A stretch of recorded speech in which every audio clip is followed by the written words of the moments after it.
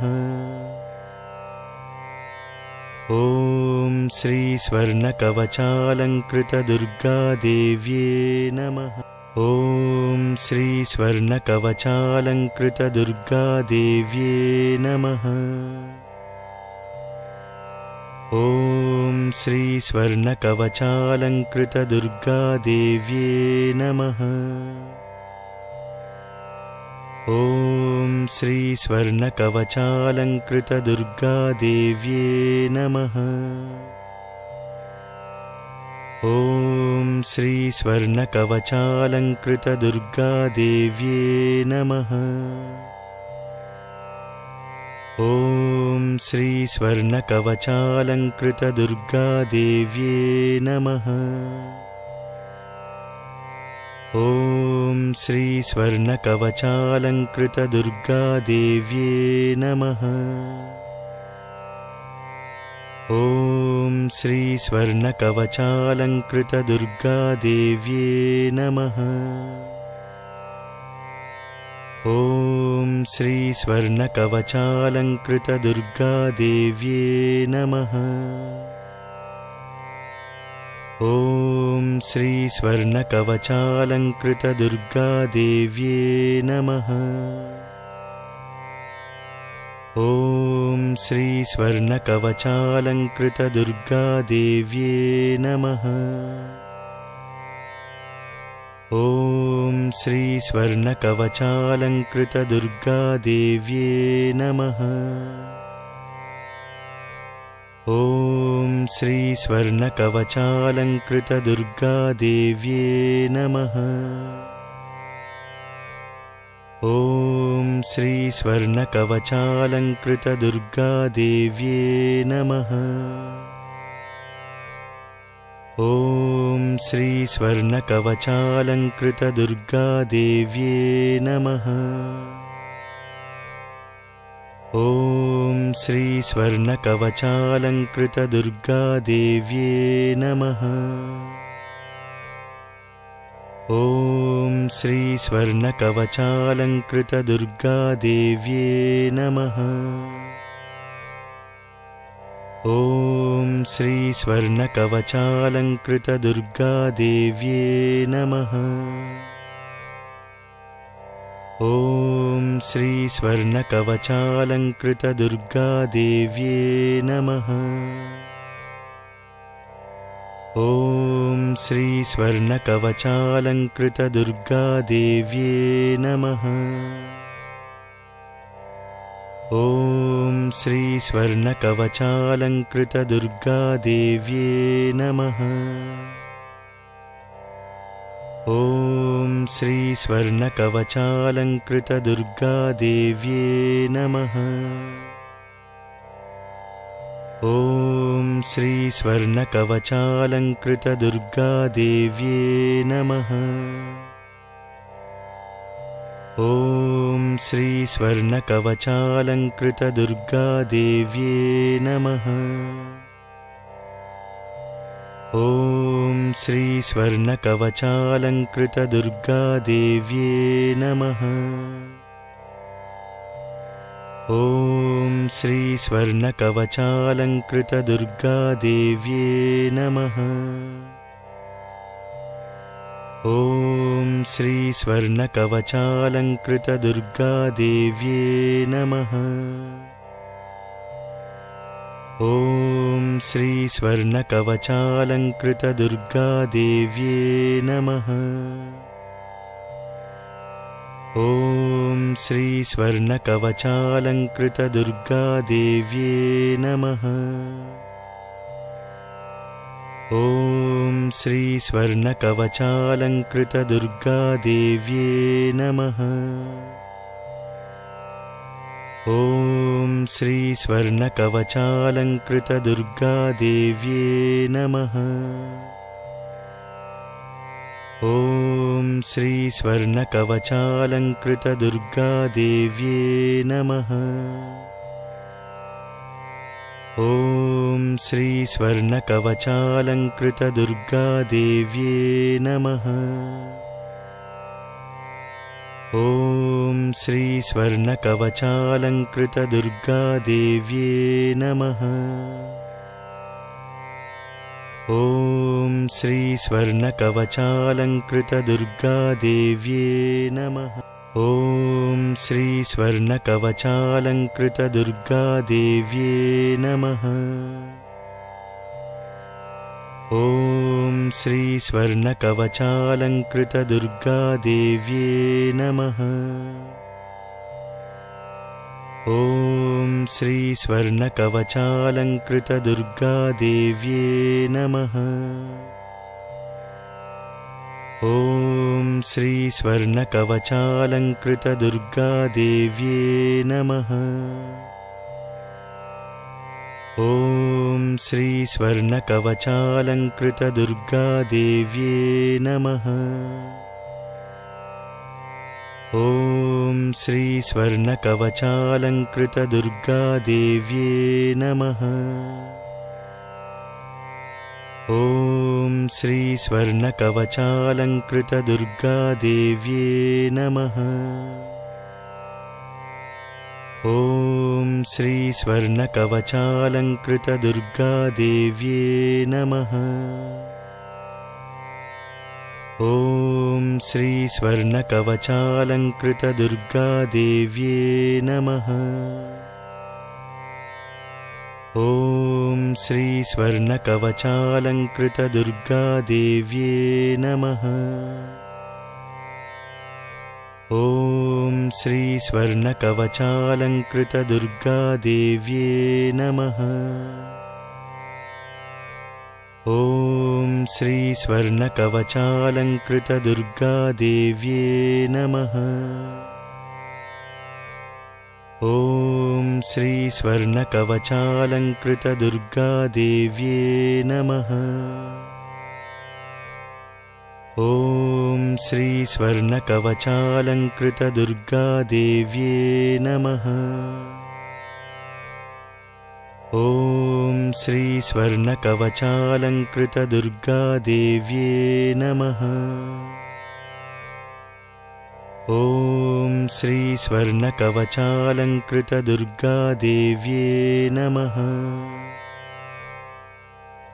ॐ श्री स्वर्णकवचालङ्कृतदुर्गादेव्ये नमः। ॐ श्री स्वर्णकवचालङ्कृतदुर्गादेव्ये नमः। ॐ श्री स्वर्णकवचालङ्कृतदुर्गादेव्ये नमः। ॐ श्री स्वर्णकवचालङ्कृतदुर्गादेव्ये नमः। ॐ श्री स्वर्णकवचालङ्कृतदुर्गादेव्ये नमः। ॐ श्री स्वर्णकवचालङ्कृतदुर्गादेव्ये नमः। ॐ श्री स्वर्णकवचालङ्कृतदुर्गादेव्ये नमः। ॐ श्री स्वर्णकवचालङ्कृतदुर्गादेव्ये नमः। ॐ श्री स्वर्णकवचालङ्कृतदुर्गादेव्ये नमः। ॐ श्री स्वर्णकवचालङ्कृतदुर्गादेव्ये नमः। ॐ श्री स्वर्णकवचालङ्कृतदुर्गादेव्ये नमः। ॐ श्री स्वर्णकवचालङ्कृतदुर्गादेव्ये नमः। ॐ श्री स्वर्णकवचालङ्कृतदुर्गादेव्ये नमः। ॐ श्री स्वर्णकवचालङ्कृतदुर्गादेव्ये नमः। ॐ श्री स्वर्णकवचालङ्कृतदुर्गादेव्ये नमः। ॐ श्री स्वर्णकवचालङ्कृतदुर्गादेव्ये नमः। ॐ श्री स्वर्णकवचालङ्कृतदुर्गादेव्ये नमः।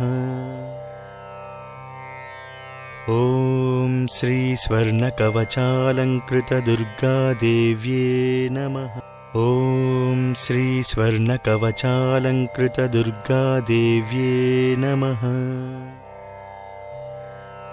ॐ श्री स्वर्णकवचालङ्कृतदुर्गादेव्ये नमः। ॐ श्री स्वर्णकवचालङ्कृतदुर्गादेव्ये नमः।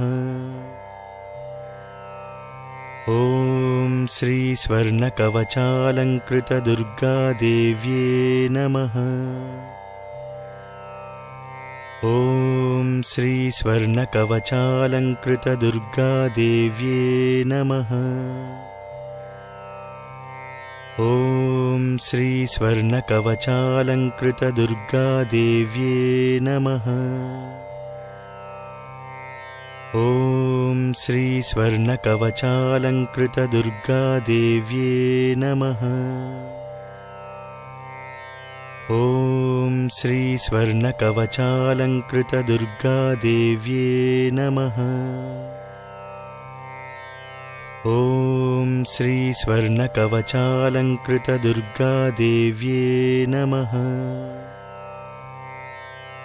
ॐ श्री स्वर्णकवचालङ्कृतदुर्गादेव्ये नमः। ॐ श्री स्वर्णकवचालङ्कृतदुर्गादेव्ये नमः। ॐ श्री स्वर्णकवचालङ्कृतदुर्गादेव्ये नमः। ॐ श्री स्वर्णकवचालङ्कृतदुर्गादेव्ये नमः। ॐ श्री स्वर्णकवचालङ्कृतदुर्गादेव्ये नमः। ॐ श्री स्वर्णकवचालङ्कृतदुर्गादेव्ये नमः। ॐ श्री स्वर्णकवचालङ्कृतदुर्गादेव्ये नमः। ॐ श्री स्वर्णकवचालङ्कृतदुर्गादेव्ये नमः। ॐ श्री स्वर्णकवचालङ्कृतदुर्गादेव्ये नमः। ॐ श्री स्वर्णकवचालङ्कृतदुर्गादेव्ये नमः। ॐ श्री स्वर्णकवचालङ्कृतदुर्गादेव्ये नमः। ॐ श्री स्वर्णकवचालङ्कृतदुर्गादेव्ये नमः। ॐ श्री स्वर्णकवचालङ्कृतदुर्गादेव्ये नमः। ॐ श्री स्वर्णकवचालङ्कृतदुर्गादेव्ये नमः। ॐ श्री स्वर्णकवचालङ्कृतदुर्गादेव्ये नमः। ॐ श्री स्वर्णकवचालङ्कृतदुर्गादेव्ये नमः। ॐ श्री स्वर्णकवचालङ्कृतदुर्गादेव्ये नमः। ॐ श्री स्वर्णकवचालङ्कृतदुर्गादेव्ये नमः। ॐ श्री स्वर्णकवचालङ्कृतदुर्गादेव्ये नमः। ॐ श्री स्वर्णकवचालङ्कृतदुर्गादेव्ये नमः। ॐ श्री स्वर्णकवचालङ्कृतदुर्गादेव्ये नमः। ॐ श्री स्वर्णकवचालङ्कृतदुर्गादेव्ये नमः। ॐ श्री स्वर्णकवचालङ्कृतदुर्गादेव्ये नमः। ॐ श्री स्वर्णकवचालङ्कृतदुर्गादेव्ये नमः। ॐ श्री स्वर्णकवचालङ्कृतदुर्गादेव्ये नमः। ॐ श्री स्वर्णकवचालङ्कृतदुर्गादेव्ये नमः। श्री स्वर्णकवचालङ्कृतदुर्गादेव्ये नमः। ॐ श्री स्वर्णकवचालङ्कृतदुर्गादेव्ये नमः। ॐ श्री स्वर्णकवचालङ्कृतदुर्गादेव्ये नमः। ॐ श्री स्वर्णकवचालङ्कृतदुर्गादेव्ये नमः। ॐ श्री स्वर्णकवचालङ्कृतदुर्गादेव्ये नमः। ॐ श्री स्वर्णकवचालङ्कृतदुर्गादेव्ये नमः। ॐ श्री स्वर्णकवचालङ्कृतदुर्गादेव्ये नमः। ॐ श्री स्वर्णकवचालङ्कृतदुर्गादेव्ये नमः। ॐ श्री स्वर्णकवचालङ्कृतदुर्गादेव्ये नमः। ॐ श्री स्वर्णकवचालङ्कृतदुर्गादेव्ये नमः। ॐ श्री स्वर्णकवचालङ्कृतदुर्गादेव्ये नमः। ॐ श्री स्वर्णकवचालङ्कृतदुर्गादेव्ये नमः। ॐ श्री स्वर्णकवचालङ्कृतदुर्गादेव्ये नमः। ॐ श्री स्वर्णकवचालङ्कृतदुर्गादेव्ये नमः। ॐ श्री स्वर्णकवचालङ्कृतदुर्गादेव्ये नमः। ॐ श्री स्वर्णकवचालङ्कृतदुर्गादेव्ये नमः। ॐ श्री स्वर्णकवचालङ्कृतदुर्गादेव्ये नमः। ॐ श्री स्वर्णकवचालङ्कृतदुर्गादेव्ये नमः। ॐ श्री स्वर्णकवचालङ्कृतदुर्गादेव्ये नमः। ॐ श्री स्वर्णकवचालङ्कृतदुर्गादेव्ये नमः। ॐ श्री स्वर्णकवचालङ्कृतदुर्गादेव्ये नमः। ॐ श्री स्वर्णकवचालङ्कृतदुर्गादेव्ये नमः। ॐ श्री स्वर्णकवचालङ्कृतदुर्गादेव्ये नमः। ॐ श्री स्वर्णकवचालङ्कृतदुर्गादेव्ये नमः। ॐ श्री स्वर्णकवचालङ्कृतदुर्गादेव्ये नमः। ॐ श्री स्वर्णकवचालङ्कृतदुर्गादेव्ये नमः। ॐ श्री स्वर्णकवचालङ्कृतदुर्गादेव्ये नमः। ॐ श्री स्वर्णकवचालङ्कृतदुर्गादेव्ये नमः। ॐ श्री स्वर्णकवचालङ्कृतदुर्गादेव्ये नमः। ॐ श्री स्वर्णकवचालङ्कृतदुर्गादेव्ये नमः। ॐ श्री स्वर्णकवचालङ्कृतदुर्गादेव्ये नमः। ॐ श्री स्वर्णकवचालङ्कृतदुर्गादेव्ये नमः। ॐ श्री स्वर्णकवचालङ्कृतदुर्गादेव्ये नमः। ॐ श्री स्वर्णकवचालङ्कृतदुर्गादेव्ये नमः। ॐ श्री स्वर्णकवचालङ्कृतदुर्गादेव्ये नमः। ॐ श्री स्वर्णकवचालङ्कृतदुर्गादेव्ये नमः। ॐ श्री स्वर्णकवचालङ्कृतदुर्गादेव्ये नमः। ॐ श्री स्वर्णकवचालङ्कृतदुर्गादेव्ये नमः। ॐ श्री स्वर्णकवचालङ्कृतदुर्गादेव्ये नमः। ॐ श्री स्वर्णकवचालङ्कृतदुर्गादेव्ये नमः। ॐ श्री स्वर्णकवचालङ्कृतदुर्गादेव्ये नमः। ॐ श्री स्वर्णकवचालङ्कृतदुर्गादेव्ये नमः।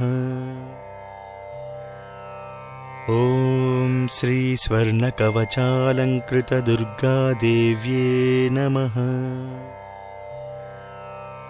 ॐ श्री स्वर्णकवचालङ्कृतदुर्गादेव्ये नमः। ॐ श्री स्वर्णकवचालङ्कृतदुर्गादेव्ये नमः। ॐ श्री स्वर्णकवचालङ्कृतदुर्गादेव्ये नमः। ॐ श्री स्वर्णकवचालङ्कृतदुर्गादेव्ये नमः। ॐ श्री स्वर्णकवचालङ्कृतदुर्गादेव्ये नमः।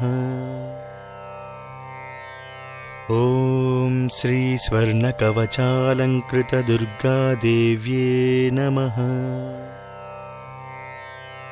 ॐ श्री स्वर्णकवचालङ्कृतदुर्गादेव्ये नमः। ॐ श्री स्वर्णकवचालङ्कृतदुर्गादेव्ये नमः। ॐ श्री स्वर्णकवचालङ्कृतदुर्गादेव्ये नमः। ॐ श्री स्वर्णकवचालङ्कृतदुर्गादेव्ये नमः। ॐ श्री स्वर्णकवचालङ्कृतदुर्गादेव्ये नमः। ॐ श्री स्वर्णकवचालङ्कृतदुर्गादेव्ये नमः। ॐ श्री स्वर्णकवचालङ्कृतदुर्गादेव्ये नमः। ॐ श्री स्वर्णकवचालङ्कृतदुर्गादेव्ये नमः। ॐ श्री स्वर्णकवचालङ्कृतदुर्गादेव्ये नमः। ॐ श्री स्वर्णकवचालङ्कृतदुर्गादेव्ये नमः। ॐ श्री स्वर्णकवचालङ्कृतदुर्गादेव्ये नमः। ॐ श्री स्वर्णकवचालङ्कृतदुर्गादेव्ये नमः। ॐ श्री स्वर्णकवचालङ्कृतदुर्गादेव्ये नमः। ॐ श्री स्वर्णकवचालङ्कृतदुर्गादेव्ये नमः। ॐ श्री स्वर्णकवचालङ्कृतदुर्गादेव्ये नमः। ॐ श्री स्वर्णकवचालङ्कृतदुर्गादेव्ये नमः। ॐ श्री स्वर्णकवचालङ्कृतदुर्गादेव्ये नमः। ॐ श्री स्वर्णकवचालङ्कृतदुर्गादेव्ये नमः। ॐ श्री स्वर्णकवचालङ्कृतदुर्गादेव्ये नमः। ॐ श्री स्वर्णकवचालङ्कृतदुर्गादेव्ये नमः। ॐ श्री स्वर्णकवचालङ्कृतदुर्गादेव्ये नमः। ॐ श्री स्वर्णकवचालङ्कृतदुर्गादेव्ये नमः। ॐ श्री स्वर्णकवचालङ्कृतदुर्गादेव्ये नमः। ॐ श्री स्वर्णकवचालङ्कृतदुर्गादेव्ये नमः। ॐ श्री स्वर्णकवचालङ्कृतदुर्गादेव्ये नमः।